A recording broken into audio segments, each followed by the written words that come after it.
Common Council of Connersville is now in session. Please rise. I'll lead the Pledge of Allegiance. Okay,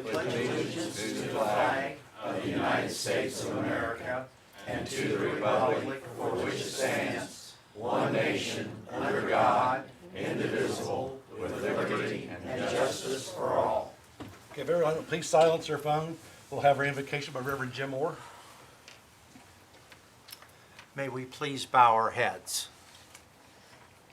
Dear God, in the stillness of this moment, we pray that you would engulf all of the elected and appointed officials seated before us with your wisdom, your guidance, and the desire to better our community.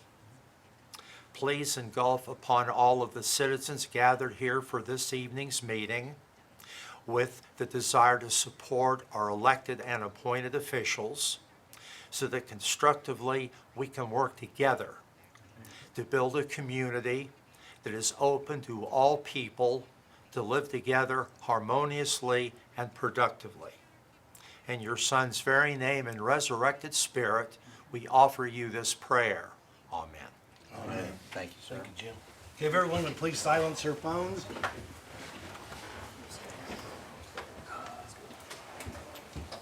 I'd like to welcome everyone tonight, and we'll go ahead and have roll call. Councilwoman Montgomery. Present. Councilwoman Phillips. Present. Councilman Nutty. Present. Councilwoman Durham. Present. Councilman Frank. Here. Councilman Bishop. Present. Councilman Nobby. Here. Okay, we have a quorum. You have the minutes of August 5th. Is there any additions or corrections? If not, I'll entertain a motion to approve as presented. Second. We have a motion second to approve the minutes. All in favor, signal by saying aye. Aye. All opposed? Thank you very much. Going down to new business, request for approval of Operation Pullover. Is Diana here?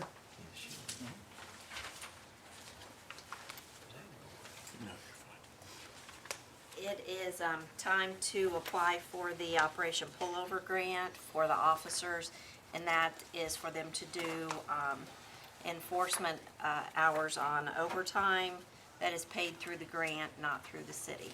It is a reimbursement grant, and what we're looking at is approximately $18,500 for officers.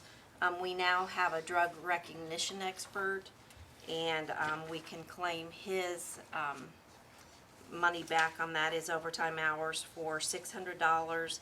And then we have an admin, which an officer that helps me with that to help get the officers lined out is $1,900, and we're gonna apply for $21,000.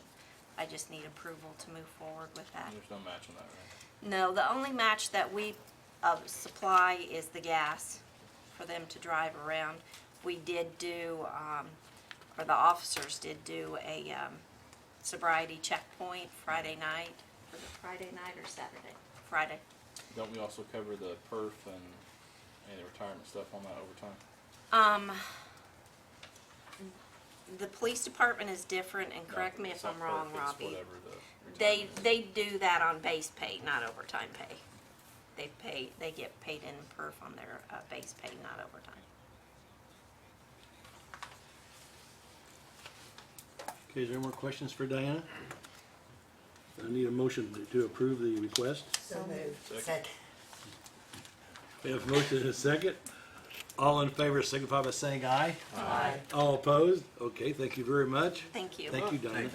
Going down to item B, request for new tax abatement on property located at 308 Timber. Rick?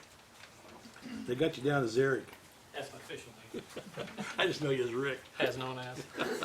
That says, room looks a lot bigger on TV than it is. I know, I think at the end of last year, there was a tax abatement for houses that were built inside the city limits to kind of encourage new homes to be built in Connersville. And I was just asking if it would be reestablished, at least for me, or I don't know if you want to make it open for anybody that builds a house in the city limits, or. That's in the Timber Creek area where That's where Parrot I was am, building. yeah.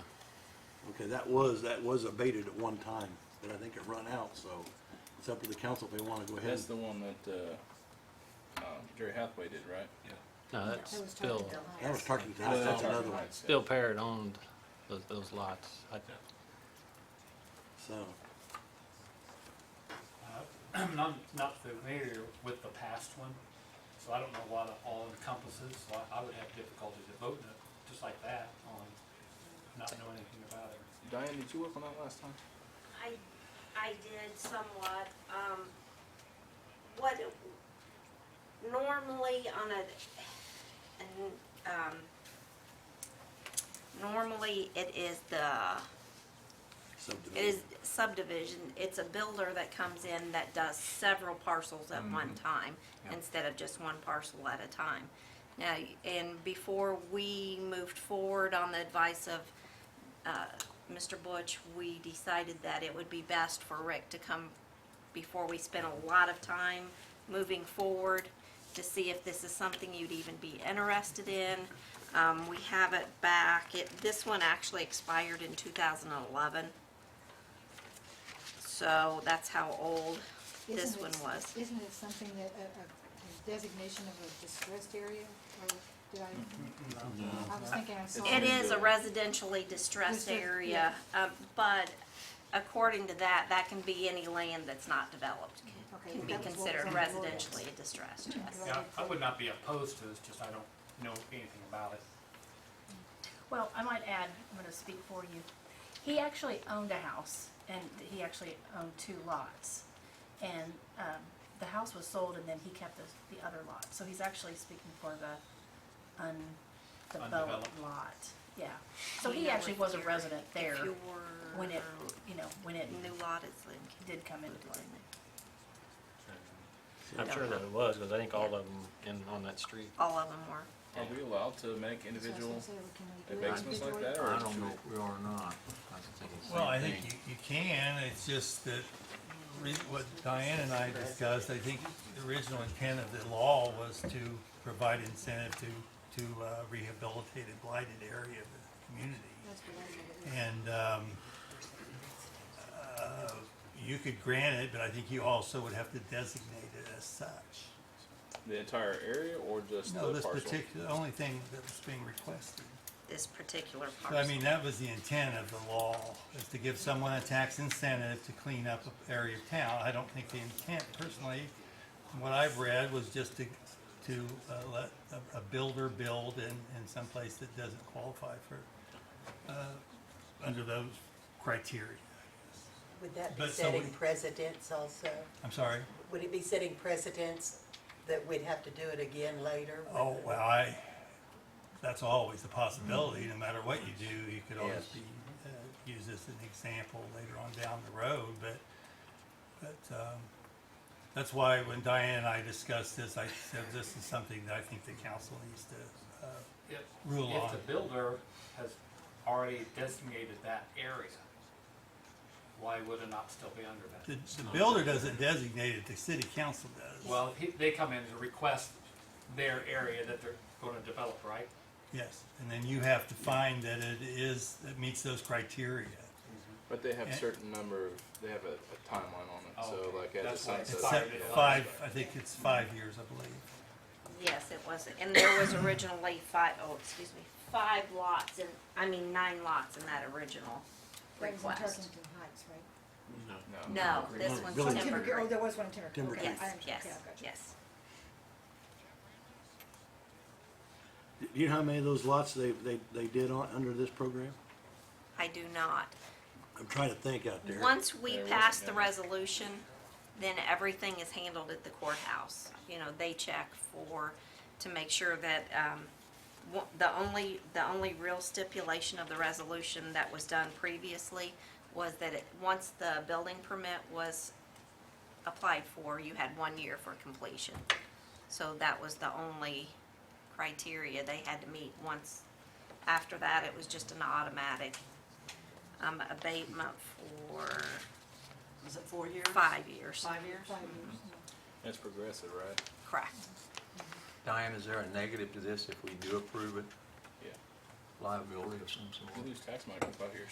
Yeah. That's what I Yeah, thought. that's a big one. But, I like the idea of it, because if you have a blighted area, that doesn't have a home on, or it's just a piece of land there, and you do it individually, and you got people willing to fix those individual places, I think that's what we need. It's gonna increase your tax records eventually Yeah, though, I because think you're it gonna will, have higher yeah. assessed value.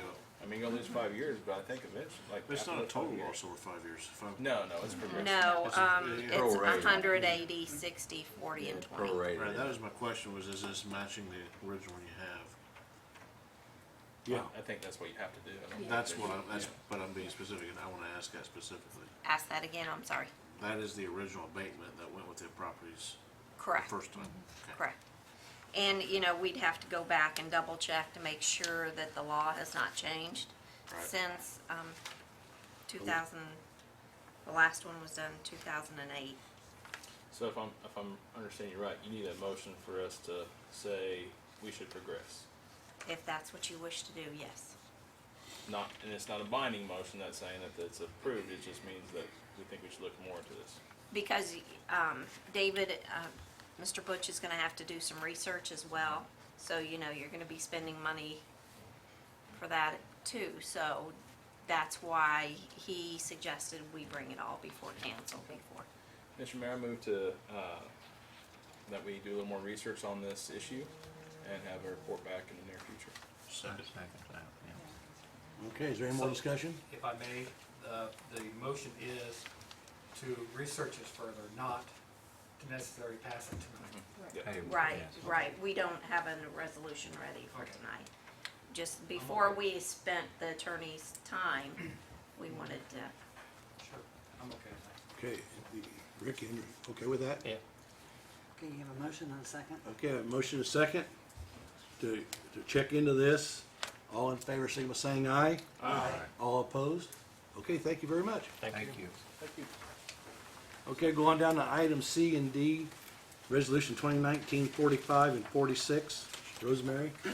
Resolution 2019-45 is a reimbursement resolution to put $17,250 into fire other contractual. And resolution 2019-46 is to reimburse $1,400 into fire other contractual. With the insurance? Yes. That's the two different incidences. No, I think both of them are for Station 1. Okay. Move we pass resolution number 2019-44 and 45. Second. It's 45 and 46. Oh, I'm sorry, 45 and 46. Sorry. Okay, yeah, we have a motion for the passed resolution 2019-45 and 46. Any more discussion? If not, all in favor, signal by saying aye. Aye. All opposed? Did we have a second? Yeah. I do. Me and Debbie will. Okay. Okay, going down to item E, ordinance 3506, park transfer, $10,000 from pool employees to other contractual. Rosemary? This is to transfer $10,000 out of pool employees to other contractual. This will cover hiring the group that showed them or did the sand transfer to show them how to close the pool properly, make sure it's closed properly, and have additional training there. So hopefully we won't have the same mess again. Mr. Mayor, I move to accept pending orders 3506. Second. We have a motion and a second to pass pending ordinance 3506 on first reading. All in favor, signal by saying aye. Aye. All opposed? Is there a motion to suspend the rules and go to third and final? So moved. Second.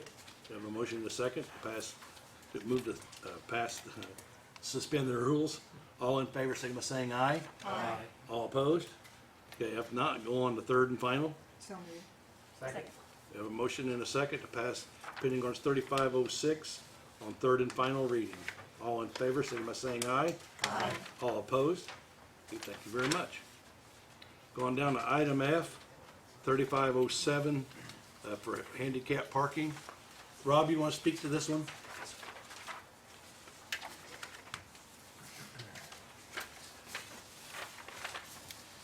This is for a handicap parking spot at 221 West 12th Street. Ms. Knight has presented a letter from her healthcare professional stating that it is a needed space. Carol checked it out, and there's not anything there for her recently, so we're asking for a request to put a sign there. Mr. Mayor, I move to accept pending ordinance 3507. Second. Okay, we have a motion and a second to pass pending ordinance 3507 on first reading. All in favor, signify by saying aye. Aye. All opposed? Is there a motion to suspend the rules and go to third and final? So moved. We have a motion. We have a motion and a second to suspend the rules to go to third and final. All in favor, signify by saying aye. Aye. All opposed? Okay, we need a motion to pass on third and final. So moved. We have a motion and a second to pass pending ordinance 3507 on third and final. Is there any more discussion? If not, all in favor, signify by saying aye. Aye. All opposed? Thank you very much. Thank you. Okay, pending ordinance 3506, establish downtown Connersville local historic district. Jesse? I think it's 3508. 3508, yeah. Hello, my name's Jessie Russett. I'm the Eastern Regional Director of Indiana Landmarks. My office is located up in Cambridge City. I'm also a staff person for the Connersville Historic Preservation Commission, and today I am here to present to you the ordinance to establish the downtown Connersville local historic district. And I believe you all should have received a packet that had a report at the back. Kind of goes through in much greater detail what I'm going to just present to you briefly today about how we have decided what area is going to be dedicated as the downtown district. The most important things to notice here, just go over the definition of a local historic district if you guys are not familiar with it. It's an area, it can be a single site, multiple sites, or like an archaeological site that the community has deemed significant enough that they would like to preserve. As such, they create a zoning overlay that then requires those property owners to go to the Historic Preservation Commission to seek guidance on how to properly make any alterations to the exterior of their property. So this image here, the map, is going to be the boundary that we've come up with. This boundary is dictated largely because all of the properties within this area are associated with the commercial history of downtown Connersville, as well as the early establishment of downtown Connersville. Could you state the boundaries for me, please? It ranges from the alleyway on below 3rd Street around Canal House up to 7th Street, and then the alley behind Central Avenue on both the east and west side there. So that is the boundary there. There are 49 properties in total. 2 of them are outstanding. This means that they could be listed on the National Register on their own for their significance and integrity. 4 of them are notable, signifying that they could likely be listed to the National Register, but could definitely be listed to our state register. 39 of them are contributing, which means collectively they become a very significant assemblage of properties. 4 of them are non-contributing, which typically they're just modern buildings, and 7 of them were vacant parcels. We did have to seek permission from the property owners, so we have held 2 public meetings. There have been numerous articles written on this, public notices that have gone out, notifying all the property owners so that we're doing our due diligence when pursuing this. We did receive permission. I just got another signed letter of 29 of the individual parcels out of 52 consented to allow us to do that, so that's over the 51% mark. And then 22 out of 41 individual owners have given us permission to pursue this as well. And it's important to note that we only received 3 oppositions and out of that whole collection. So What were the reasons? one woman that I spoke to, she verbally didn't want to sign on to it. She knew it was going to pass anyway if we got the majority, but she said she just didn't want to sign on to it. She said down the line she might want to sell her property, and she thought that might impact it somewhat. So.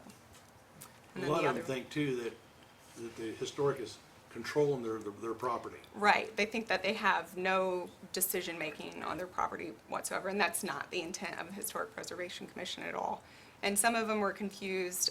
I tried to reach out and personally talk to every property owner myself to discuss any concerns with it, but some people still believe that we would have some say-so over the interior of the building, and we have no say-so over that.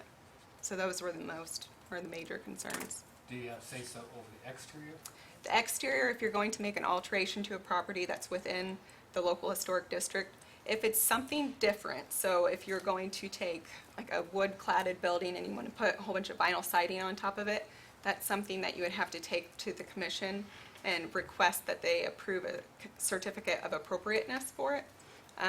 And when that's brought to the HPC, they could approve or deny that application, but really the intent of having a commission is that someone's going to bring forward an application and we're going to talk through your project and help you come to the best decision. It's not to say that it can't happen. Commissions can be as lax or stringent as they want to be with it, so. What were the properties that meet the national standards one? So, The Canal House was one, and then it's on Fifth Street.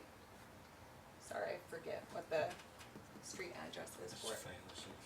Canal House? That's The Canal House is one, and then the other one is on Fifth Street. Oh. Fancy. Okay. and that's currently for sale, is it? Yes. And I think the building next to it's privately owned.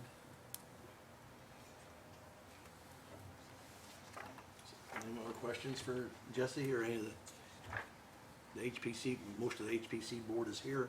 Anyone out there would like to speak? A question. I know this came up to the committee. We need to, if I'm being correct, we need to walk before we run.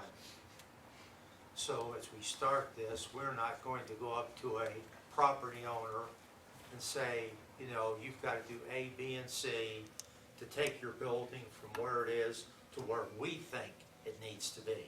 That's not our intent, correct, Jesse? And you're not actually allowed to do that either. For these properties, I've expressed to them that they need to have a very pragmatic approach to preservation. There are situations where people cannot financially afford to do their historic windows exactly how they're supposed to be done. So you can make exceptions for that. You can also have a property where someone has a vinyl clad building and they want to change the outside to some different, an aluminum clad building. We cannot make them convert that building back to its historic appearance in the past. That's not something that can be done. It's already been altered at that point. So if they want to replace it with a similar material to the modern one, that's up to them. So what's the advantage and disadvantages of this? The advantages of it is that you're going to have a very cohesive look in the long term by having these design standards. You're going to have a professional that's going to be accessible to your property owners that can help them and guide them on the appropriate materials that they should be using, the methods that they should be using.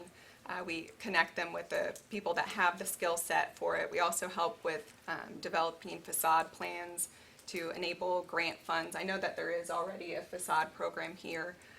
Most other HPCs in different cities will have that bred into their HPC program. You also do become eligible for additional funding through the state and federal government by having a local historic district. You get additional points for grant programs that you apply to. Truly, when you're talking about anything, a con towards a local historic district, take it that I am a professional preservationist, but I'm going to say that there are no negatives to it when you have a pragmatic group of people that are going to be reasonable with the standards that they create. But those standards aren't created yet. No, they're not created yet. Those have to be created with the public too, so they will be involved in drafting the guidelines that they agree to abide by. I have another question here. You said there's 52 parcels total, right? Yes, And 7 are currently vacant. yes. So, what does it do to the impact of those, the value of those buildings? For the 'Cause, I mean, vacant ones, well, not just that, but any of them that are up for sale and that type of thing. I worry about the value of that. it doesn't decrease the value. I'm sorry. It has actually been proven that when you create a local historic district, it actually increases property values over time. So there is that. A lot of people have expressed concerns that if they do sell their property, they will encounter difficulties when looking for a potential buyer. I have not seen that personally myself, and I know some people still have those concerns. If you have a vacant parcel and you want to build something brand new there, you will have to come to the HPC to discuss with them what your plans are. But collectively, as a community, that should be seen as an asset rather than a negative for it, because you're going to have a building that is built in a sympathetic fashion compared to the rest of the district. Also controls colors. Yeah. Is the majority of this gonna be on the exterior of buildings or? does It's it only depend? on the It's only exterior. Yeah, we have no say-so for what you do on the interior. So what about the 7, though, that are vacant? So who's paying for those to get any kind of upgrades? For the Or- vacant parcels, anyone that purchases that parcel would then be responsible for building on it if they would want to, but there's no payment that has to be made Okay. for it. So vacant means no building? There's Oh, no there- building, there's yeah, no it's just a building, so vacant it's lot. parcel, Oh, okay, yeah. okay. So are the remaining, you've got 52 minus the 7 vacant, were the remaining all agreed to this? No, you Uh, said you had 3 or something.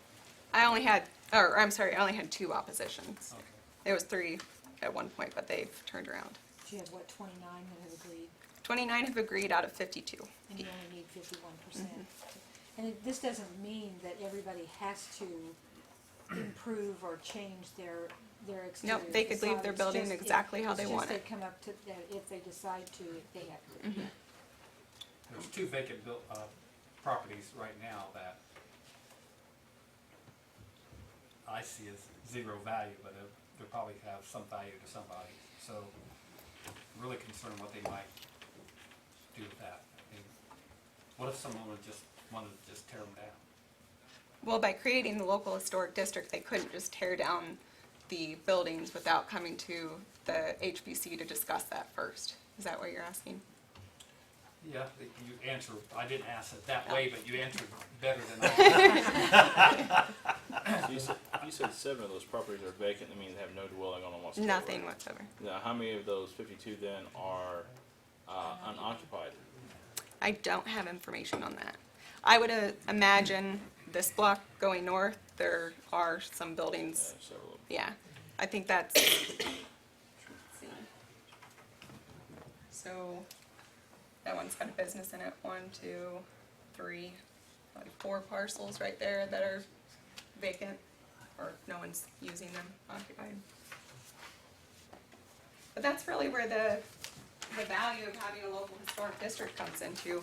And one of the public presentations that I had given, it was a great image of what you guys used to have and what you have now. And a lot of the buildings that you used to have became unoccupied. And now that's why they're not here, because they continued to not serve a purpose. When you have a local historic district, you're saving them for a temporary period. You're putting some level of protection on them. Not to say they can't be demolished, because buildings still can be demolished within a local historic district. But you're putting some level of protection on that so that people have to give a little bit more consideration before demolishing those and trying to find people that will fill those places and those businesses to reoccupy them instead of having everyone just go out to the outskirts of town instead. Would it help to identify the other members of the commission? Jesse, if you want to introduce them, that's fine. Well, I'll let them introduce themselves, except for Jim soon. Jim? Jenny? Jenny Sparks, Sherman Williams. Ryan Rod. Brad is our former president. He's hiding back there. He's the one that suggested hiring Jesse. He is. Yeah. He should put his hand up. And if this passes, he deserves credit. A round of because you were applause. part of the journey, seriously. When you said something about the color, made me think about, is this a smaller area than what was first It is. determined? Yes. Because it did include houses on Eastern Yes, as well. we did have a much wider net at first, and through public interaction, it became quite evident that that just was not going to work. And it makes sense too, because now we're really focusing on just a specific type of building, commercial storefronts for the most part, but also just a small central area too. So I think it's good to start small, work with this community, show that we have a good intent for this and that we are going to work with our community, and then broaden it after that. So this can be expanded. Yes, it can. But each time we expand it, we have to get the 51% of permission from the new owners. Well, I think that there's businesses downtown that have taken advantage of grants and et cetera for doing improvements to their buildings, and that's not this, of course, but it's similar. The Urban Enterprise Association has, Right. in their facade program, I'm chairman of that board, and they have granted money to several people in this area. And we do have to, we've actually been getting certificates of appropriateness before anything's done in these properties already, so it's kind of, the groundwork's Yeah, being the laid two down. groups have been working pretty well hand in hand. Right. Did you say the southern boundary is the first alley south of 3rd Street? 4th Street, sorry.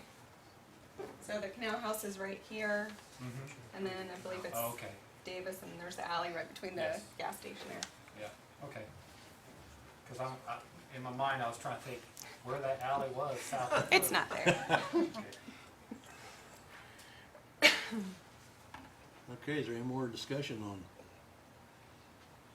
If not, what's your pleasure? Mr. Mayor, I'd make a motion. Looks like they've done their due diligence, speaking to the people, and there will be further public input. So I'd make a motion to pass pending ordinance 3507, 3508. I'll second. Okay, we have a motion and a second to pass pending ordinance 3508. Let's take a roll call vote on this. Councilwoman Phillips, Yes. Councilman Nettie, Yes. Councilwoman Durham, Yes. Councilman Frank, Yes. Councilman Bishop, Yes, please. Councilman Nobby, You look quick on this one. I'm gonna vote no. Councilwoman Montgomery, Yes. Okay, we have a 6-1 vote. Is there a motion to suspend the rules and go to third and final? So moved. Second? Okay, we have a motion and a second to go to third and final, suspend the rules. Let's take a roll call vote. Councilman Nettie, Yes. Councilwoman Durham, Yes. Councilman Frank, Yes. Councilman Bishop, Yes, please. Councilman Nobby, Yes. Councilwoman Montgomery, Yes. Okay, Councilwoman Phillips. Yes. okay, we passed the suspend the rules. We'll go to third and final. Need a motion and a second? So moved. Second? We have a motion and a second to pass pending ordinance 3508 on third and final. All in favor, signify by saying aye. Aye. All opposed? No. 6-1. Thank you very much. Thank you, guys. Thank you for coming.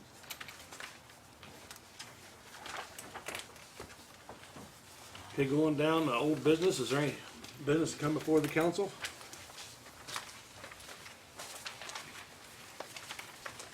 Is there any miscellaneous business? I have one question, and I hate to ask Robbie because Carol's not here, but can you tell me why we spent $17,000 in overtime for the month of July? Please. I don't have a breakdown on it.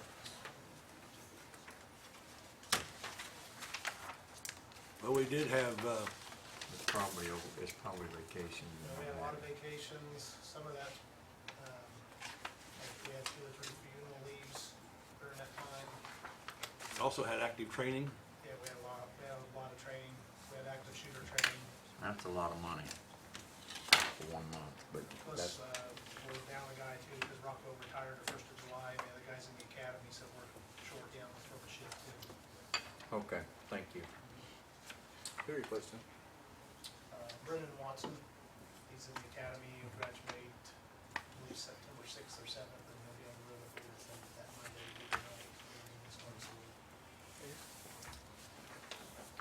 And Mr. Mayor, I'd like to, this may be actually under public forum, I don't know. I'd like to recognize Connersville First Baptist Church. They are celebrating their 120th year of presenting Christ in Connersville. And I just wanted to recognize them. That's awesome. Thank you. That's great. So that'd be Miles' 27th year or 28th? He's been there 11. Okay. Okay, public forum, does anybody here like to speak? Linda?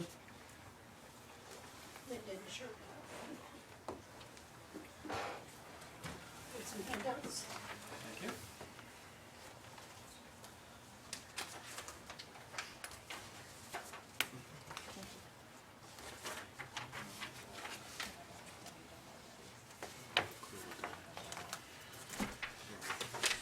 The mayor will now find out why I was at certain meetings that he showed up.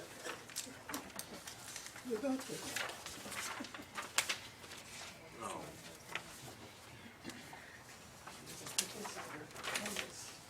Okay, thank you. You like information? Data-driven society. Thank you, ma'am.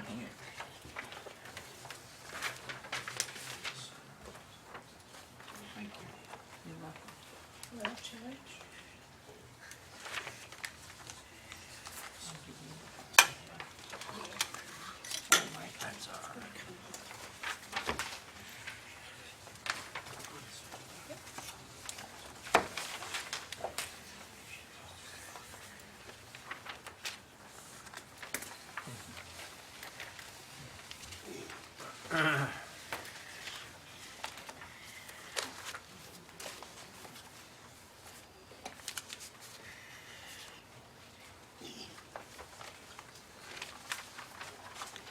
As most of you know, Shirley Wise has been working on a project for the Kmart property.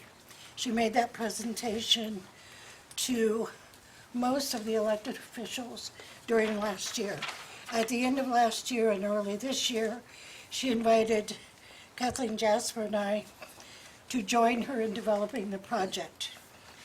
In February, because we discerned that it was important to include assisted living as a part of the project for the Kmart property, we engaged with Steve Alexander, Prince Alexander, so he has been working with us on the entire project with a focus on assisted living.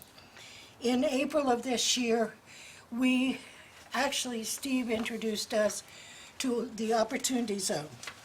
And Opportunity Zones were made a part of the Tax Cuts and Jobs Act of 2017.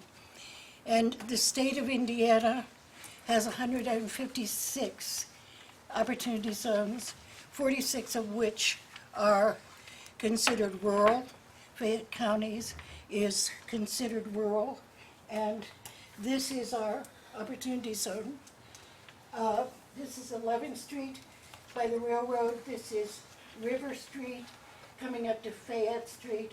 All of the eastern boundary is the river. And then this is Fairmont Street, which is technically an alley next to Mike's Auto Sales. It goes north of Park Road at 24th Street. It's actually 24th Street. It crosses 24th Street up Western Avenue, and this is the southern end of the airport, Meadowfield. And as I said, it follows the river all the way down. The park is in it, the Kmart property is in it, and the old Walmart shopping center is a part of the Opportunity Zone. Opportunity zones were designed to provide economic development in distressed areas around the country. So it basically it's an initiative to encourage long-term capital private investment in low-income urban and rural communities. So as I said, Governor Holcomb, along with an advisory group, chose 156 opportunity zones, and it's by census tracts. So this is our opportunity zone. What it does is it provides communities and locales to access what are called opportunity funds. And those funds are provided by, it can be banks, it can be businesses, it can be individuals. A perfect example is in Brookfield, Valley Flats, I believe it's called. And Mr. Wiltz and his wife decided to form an opportunity fund. They funded it themselves, and it's a little complicated, and it's kind of a tax thing, and it's an advantage to the individuals or the businesses or the corporations or the banks. Whoever funds that investment fund saves on capital gains tax. If they leave it in the fund for 10 years, they never pay capital gains tax, never pay taxes on those capital gains that are invested. With the exception of what is called SIN businesses, almost any business can be eligible as long as it's in the opportunity zone, and it does include real estate. Preferably, they like to look at real estate that's unoccupied and needs to be upgraded. So if they buy into or invest in property like the Kmart property, they would have to upgrade it by about twice or more of its original value.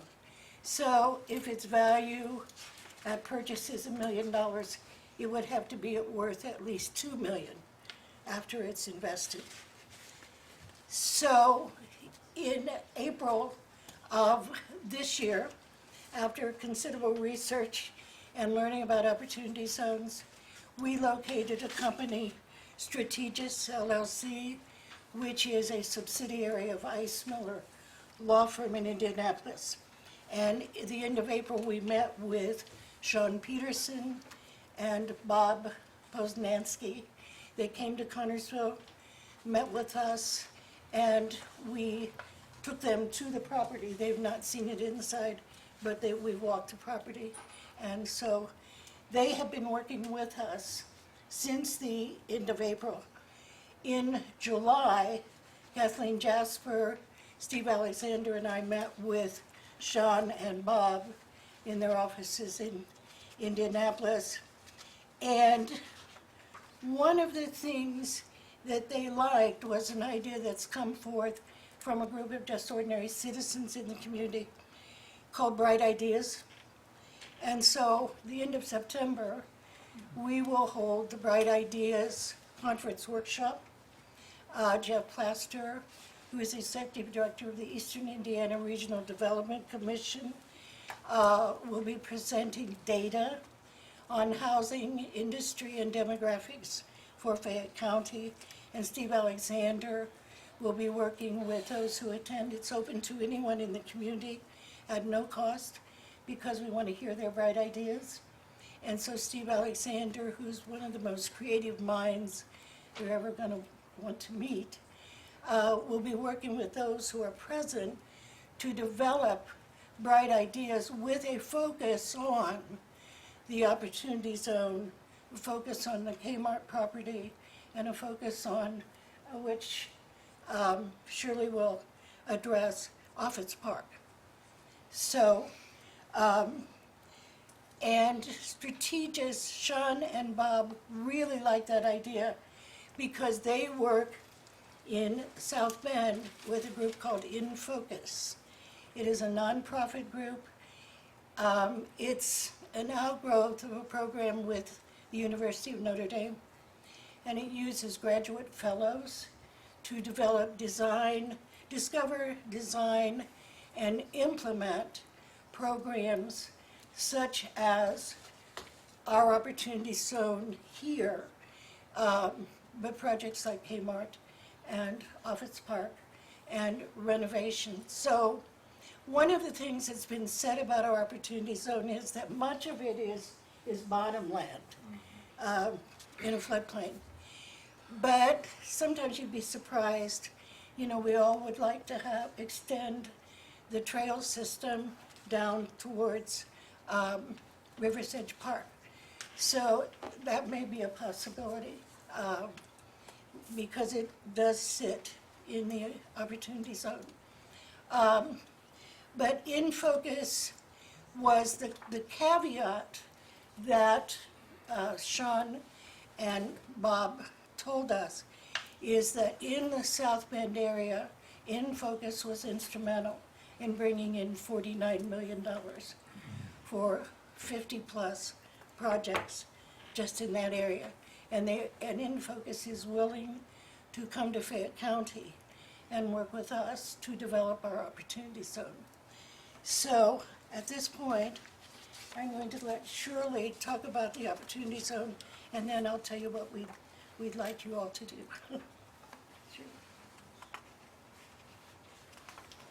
Hello, it's good to see you all again. Shirley? I wish I had my presentation as well prepared as Linda, but you heard me talk 6 months, 8, how time flies when we're having fun. Because people weren't jumping on the bandwagon to make the community center happen, you know, one of the big things is how are we going to get the money? And so in my working with looking for not-for-profit and for-profit groups to share in this potential project, then I was fortunate to have Linda and Kathleen do some brainstorming and how in the world can we do this funding. Linda has a broad background and history in fundraising for hospital, as our own hospital as a matter of fact, for many years before she left our community. And the one thing that I didn't have any issues at all when I was trying to sell this project back in December was no one really doubted the idea that it would be a good thing to have a community center, a place where not just my brother-in-law, Kerry Borders, he says, well, it can be a place where kids can go to have fun. And I said, well, you know, I really didn't think of it quite like that because my other sister, Joanne Borders, my sister Rosemary is standing there too, she always says that about the gymnastics center where kids can come to have fun.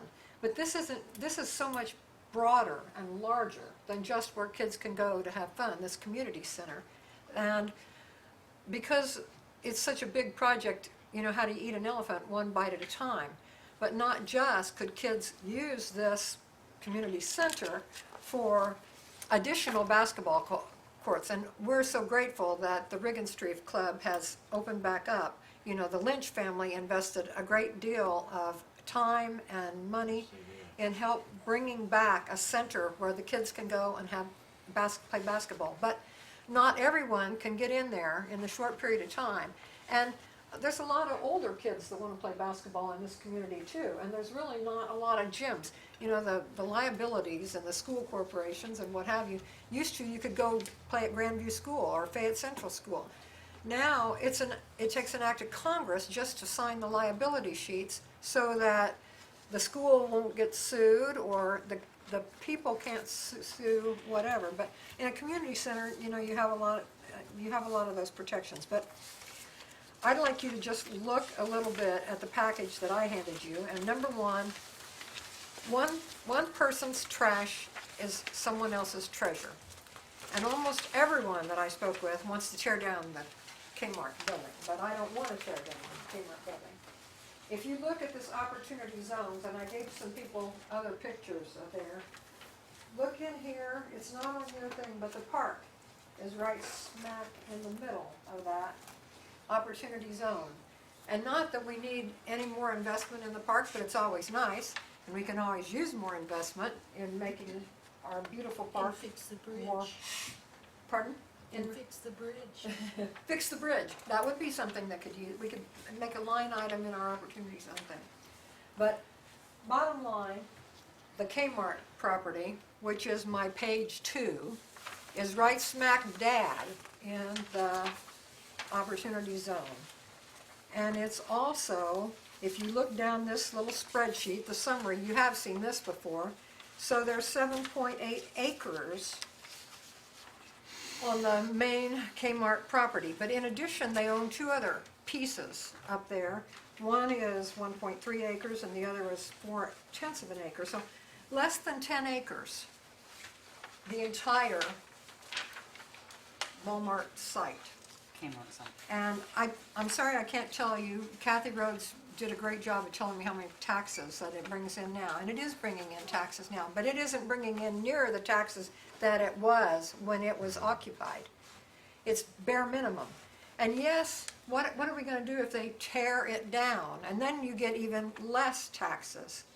And you still have the stormwater that someone's gonna have to pay for. So, you know, I won't go through all of that again. There was a proposal to put up to, I wanna say, 31 single-family 2 to 3 bedroom homes, in addition to 66 units of multifamily homes. On that, in addition to like 13,000 square foot for a frontage, there was a proposal made. Well, if you buy ground in the county, you have to buy a 3-acre lot. Can you imagine putting 31 single-family homes on that 10 acres, in addition to a 44 apartment complex? And what kind of houses and apartments would you have? Is that what you want to put right next to our beautiful park and our beautiful 14 acres where we hold the agricultural part of our fair every year? You know, this is all about, I appreciate Linda, and she's going to give you some more information about the funding. Strategis made us excited about this. I used to live, for 5 years, I lived in Plymouth, Indiana. They closed their pool in Plymouth in 2012. And I just today read that information because this is one of Strategis's and Infocus's shining projects that they can demonstrate. So they're building a brand new park pool facility. This project started out to be a joint venture with a not-for-profit, a for-profit, and the Fair Board. But in order to make it work, we also have to work with the Park Board. Catherine is not here for this meeting. I know she was here for your earlier meeting. Such wonderful things that she's already accomplished, you know, and before her, Jesse, and everybody that has worked, Daryl Drew, everybody that's worked in that park for the however many years that has been part of it. We just need to keep adding to it. But this community center that, and I apologize, the last page is missing, it's probably in my copier at home. In this community center, we would put a commercial kitchen.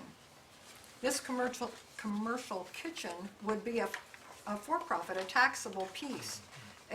They would provide the meals for the assisted living / senior living apartments. They would also provide the kitchen area for the large events and conferences that we could hold if we had that square footage available. They would also provide meals for the Cozy Cafe, a little cafeteria. Have you been in the Golay Center lately? They have a cute little meeting and greeting area, but unfortunately it's just vending machines. But if you had a commercial kitchen in your area, just someplace, a Cozy Cafe, I know we're not in need of restaurants in this community anymore, and thank goodness. Isn't it wonderful to have all these choices? Choices. This is what it's all about. So the event venue, we could have wedding receptions. So maybe Expo Hall isn't big enough. Expo Hall, we just had a wedding there, and thank God we had moderate temperatures because there's no air conditioning in Expo Hall. And it's hard to have a wedding in June, July, August with no air conditioning. But in addition to the conventions, the free fair could use this the whole week prior to, after. I talked with Gabe between our initial presentation.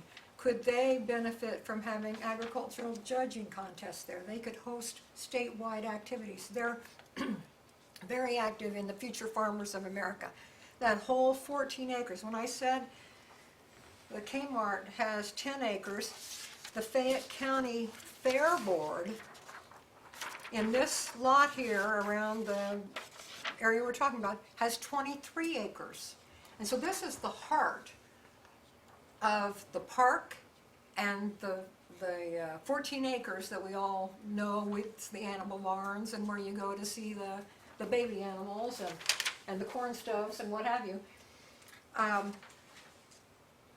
It would work if the city and the county were to share the revenue that I see coming from this convention center, activity center, classrooms, what have you, at the same proportion as maybe they share, like for instance, the county gets the edit funds, and so much of it goes to the county and so much of it goes to the city.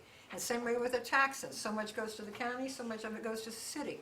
so much of the revenue could come to the county and so much to the city to help offset whatever portion of the operations would be. In order to, What else is in the building? pardon? What else is in the project? What else is in the project? Okay, Jennifer's really excited. the youth, community and senior sports activities, indoor soccer. I know that they have indoor soccer in the Miller Center, but I'll bet you they don't have as much as they want to. And if you had a business that was open later, instead of having such limited hours, I think you could get a lot more soccer teams in there, maybe more. You could have volleyball, basketball, pickleball, archery. You could have a lot going on in the 76,000 square feet in the main area. Education, non-traditional education, not, the high school does a wonderful thing, bringing our high school people this far. I think there are 13 vocations that are taught out at the vocational school, including auto mechanics and construction technology, but I don't think either one of them go far enough. Those kids coming out of Gabe's senior class, they've probably driven a tractor and they can probably do a lot of things, but can they have the additional training to do the drones? Could Gabe use a place where his kids could come up and practice using those drones? One of the pieces on the next page is a quote for doing some of the repairs, but classrooms for science and technology, to teach patio gardening, robotics, radio-controlled vehicles, IUPUI apprenticeship programs so that we can pick up and go further. One of the things, if you talk to our local businesses, they can't find qualified help that can do plumbing, electrical work, construction technologies. Maybe probably construction technology is one of the things that's easier to get into, but I think that's got the biggest possibility for a line item again for our project up here in Offutt's Park and Beeson's Addition. And I don't really have this as part of it because it's not developed enough yet, but I've been working with Judge Freed and the drug court since they got started last October, November. We have a little group that we're communicating with these people and kind of cheering them on as they graduate. Hopefully there'll be some people graduating in 2 years. It's a 2-year program. And they go through phase 1, phase 2, phase 3, phase 4. One of the biggest things, I've worked with Michelle Dudley with the Community Corrections Program. One of the biggest things, once people are rehabilitated and made it through the program, they have to have a place to live. They have to have some affordable housing. And while I think housing is pretty affordable in Connersville and Fayette County, it's not affordable enough for somebody without a job. And while I think, thank goodness, that these people in the community corrections and in the drug court, Michelle Dudley, I have to give her all the credit in the world because she has, not single-handedly because it's been a team effort, but she has brought millions of dollars to this community, and it has provided multiple jobs. I want to say probably a half dozen jobs in my tenure because of the grants that she's been able to get. And she's doing exactly the things that they're looking for to rehabilitate low-income, decimated communities. So she's doing those things. She is providing workers for the companies here locally and as far away as Greensburg, Honda, and in a 1-hour radius. She's providing those workers. They need a job, the companies need workers, and it's a win-win. I would like to add to that, if we can get the vocational school to use some of the classrooms that we can build in the community center, then we can add an internship program, much like Vistion, D&M, Stant, Roots Blower had an internship program. Instead, we can add the internship for the local construction industry. And we can add a construction industry that we can put people to work so they can have jobs that they can then afford the houses. And we can go into communities, and I'm just picking those two communities in Offutt's Park and Beeson's Addition because they happen to be in the opportunity zone. There's lots of houses in here that qualify. I was so impressed earlier this spring, an architect came up from Cincinnati, and they had a group of people that single-handedly took on a whole city block, and they took house after house after house after house, and they made it energy efficient, and they turned it in, they like refurbished one house at a time as they went up and down the blocks. And that takes, you know, that's more like eating an elephant at one time. But we have lots of individual houses throughout this community that need some help. You can tell just by going around where the grass hasn't been mowed, that they need, you know, some, in order to be able to live in a house, you have to be able to have the heating and air conditioning. That kind of, I got off my subject, so I need to focus and get back on my subject. The stuff in the, Pardon? the rest of the stuff in the community. The rest of the stuff in the community, Still yeah. haven't gotten to my favorite piece. There's lots of things to go, but I want to focus back on my handout, and then I'll sit down and be quiet, and you can ask questions later after Linda's finished. Page 3, the strategist group asked for an estimate. I said, I've never really taken the time to put an estimate together, but I will do so in order to have you take a serious look. And so I did. I called in a contractor from Richmond, and I got real estimates on a new roof, new doors, windows, accessories, finishes, plumbing, HVAC, fire protection, electrical, the commercial kitchen, what it would take to put inside the HVAC. I spoke with the people that put the geothermal system in at Ball State. Not just one little geothermal system, but the whole Ball State campus. And I graduated from Ball State, and I'm really impressed at that. They also are just getting ready to turn on Ford Motor Company Research Park. They converted that to geothermal. Millions and billions, when it adds up, of savings of putting in an efficient heating and cooling system. Just cleaning the mold and debris from the Kmart building is $600,000. That's a lot of money. It can be done a lot less. It just depends upon how much of it's to be salvaged. And every day we wait, there's less of that building that can be salvaged. Troy Tipton wants me to just tear the whole thing down and start over. There's a lot of valuable steel and concrete and masonry block in that building that can be built upon and save millions of dollars. So anyhow, that's my best estimate. You might wonder why I want to put two outdoor lighted tennis and pickleball courts over there outside the Kmart building, and that is so the fair board can utilize those when they're camping, when they have their camping. Just in this week's paper, the article said how much they had to increase the cost for the tents and the vendors that were at this year's fair. And there was a lot of unhappiness about that. But you know, they have bills that they have to meet every year. Bottom line, if they could have camping there more often than just that 1 week, if they could have it the week before, the week after, if they could have RV people. The RV folks are always looking in for some place where they can come in and hook up. And if you can give them a pool, this 25-yard short course pool, and I don't want to steal Linda's thunder here, but that would be open year round. It's hard to beat our beautiful park in the pool, or pool in the park, but it's only open 3 months, 3.5 months out of the year. Maybe, yeah. Plus, it's age group swimming. It's a place where they can hold age group swimming. And because my grandchildren swam in that, and I've been to regional meets, we're talking about a lot of people coming in. We're talking about tourism. We're talking about the cost to attend the event. So it is a moneymaker. And that's something to go along with what we're doing on River's Edge on the other end of town. But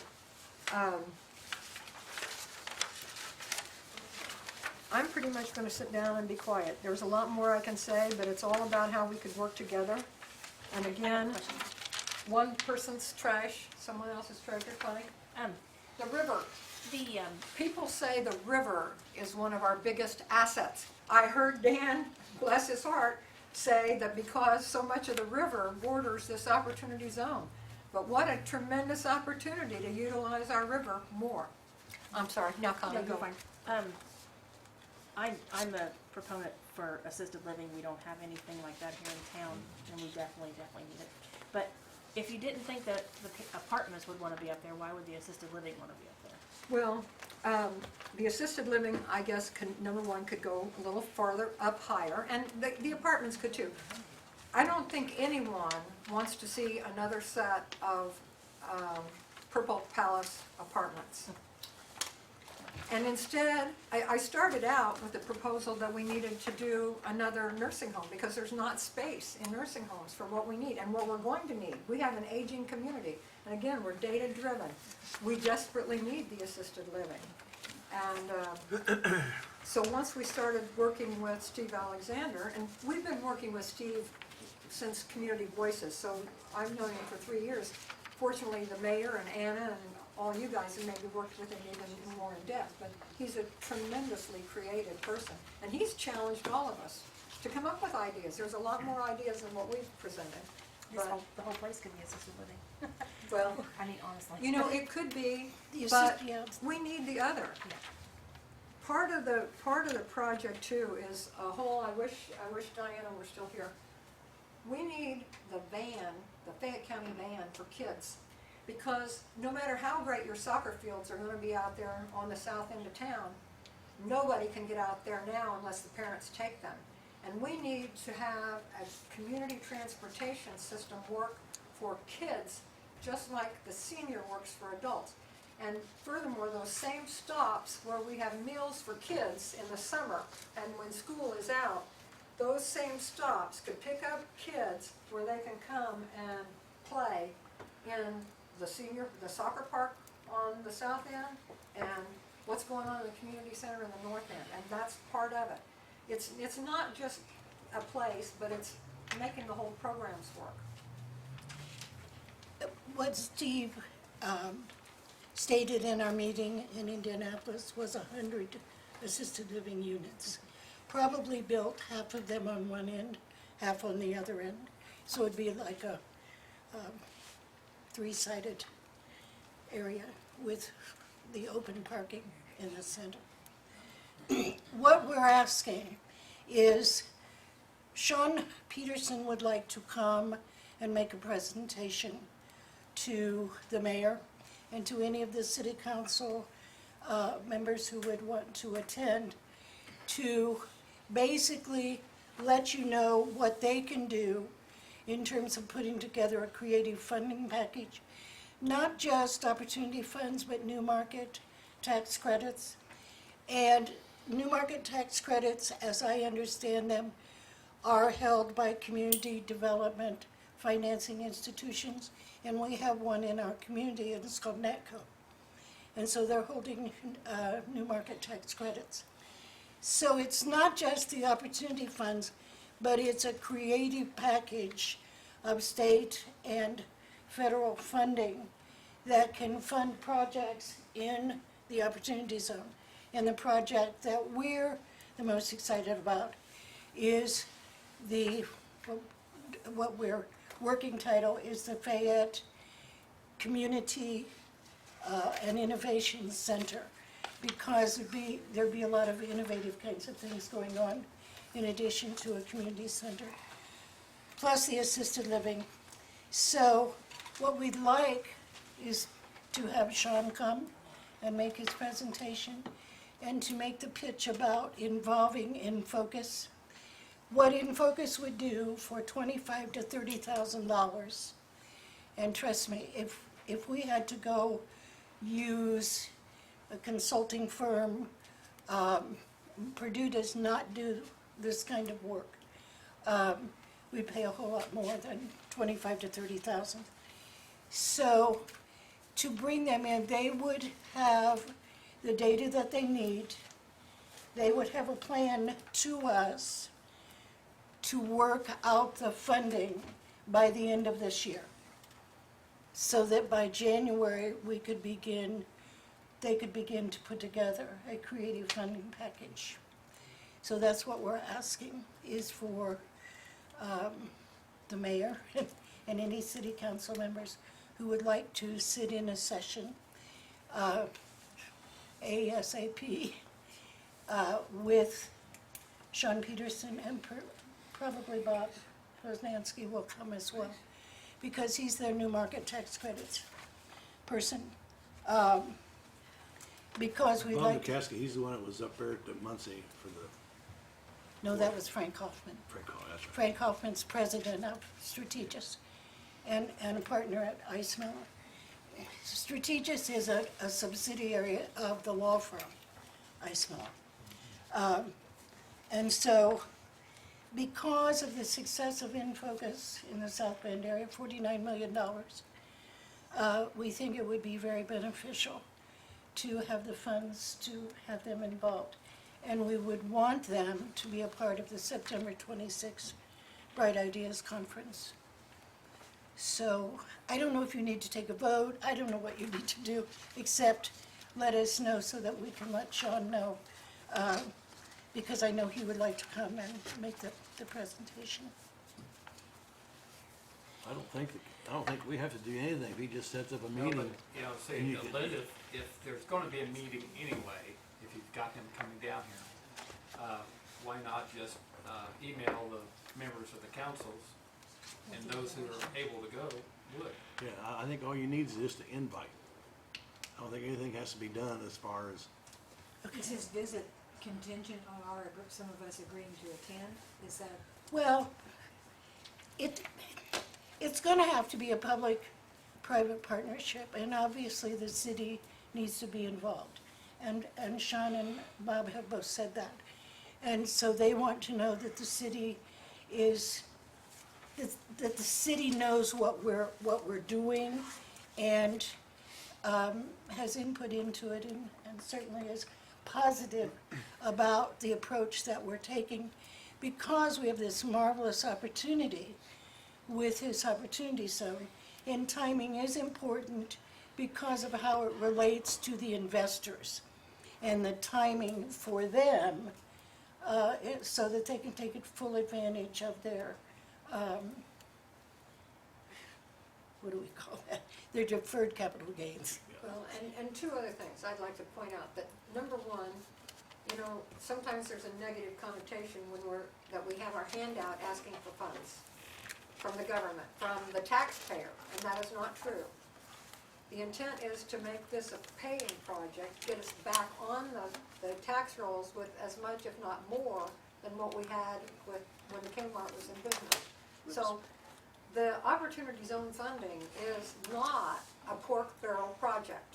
You know, the days of pork barrel projects in this country, I hope, are gone, because it's not fair to the taxpayer to send money to certain little places just because they knew somebody higher up the chain. But one of the most important things that talking to Sean Peterson, said, the most important thing that InFocus does is interact and get the other stakeholders on board. So it isn't just the city council, and no one's ever suggested that it is, but it is the city council, the county council, the commissioners, the board of works. It is the Fayette County Foundation, and while I agree with Anna, and you know, they weren't the right group to receive this, certainly they are the right group to maintain a foundation, you know, a fund there to continually fund that, much like the Golay Center. And Linda and Kathleen and myself have met and talked with the folks at the Golay Center, and you know how they went about it. We shared that information with the Strategis group. So, but getting the consensus with at least 10 to 12 other stakeholders in the community. So I would say, you know, the Parks Department, the Fair Board, the other groups that have to work, like I said, the county council, there may be a tax abatement. That brought one more thing. They also want the stakeholders, those of us, anyone who contributes to the economy of the county is a stakeholder. So everybody in this room is a stakeholder. So they want the input of the ordinary citizen. And I've had communication with Michael Wilcox, who they're doing the area plan. So he's eager to see what comes out of the Bright Ideas in Focus, that whole piece, because we can put that together and blend it and make it work together. So it's not a contradiction, it's a complement to what they're doing. So when is the meeting with Sean Peterson gonna be held? Well, if that's the consensus, then surely we'll talk with Sean tomorrow. We'll get his schedule. His brother just died, so. Okay, well, that was my question, I didn't know. I've actually been researching opportunities on this quite a bit from an investor standpoint, so I'm definitely interested in looking at it. Is there a charge for him to come down here? No. And they work on a They work on a contingency, so contingency there's no basis. upfront fee for that. Ultimately, a percentage of the total project. is I what just they- wanted to share with you, I think everybody likes to point out the Pattern Mill Apartments, and the nice article that was in the paper not too long ago and how it's still fully rented. In 2015, the taxes paid for that property was $3,376. In 2016, it was $4,323. Probably when it was first assessed and finished, the taxes paid, 2017 assessment paid 2018 was $6,528. In 2019, it went back down to $2,613 because of an enterprise zone exemption of $740,700.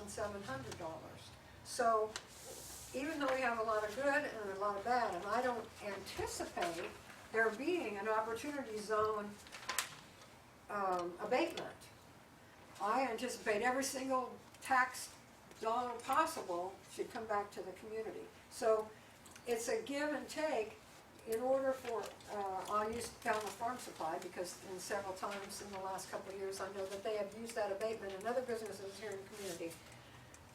You abate the taxes so that the investor can pay off the money and then you give it back.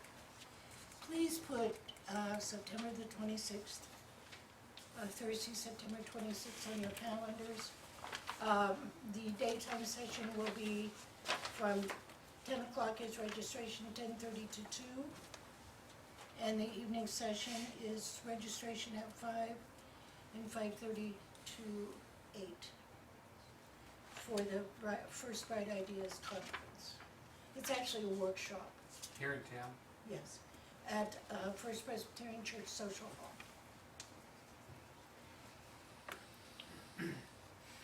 And it's open to, we want as many of us ordinary folks as possible to be there, plus our elected folks as well. Any more questions? And sorry we kept you so long.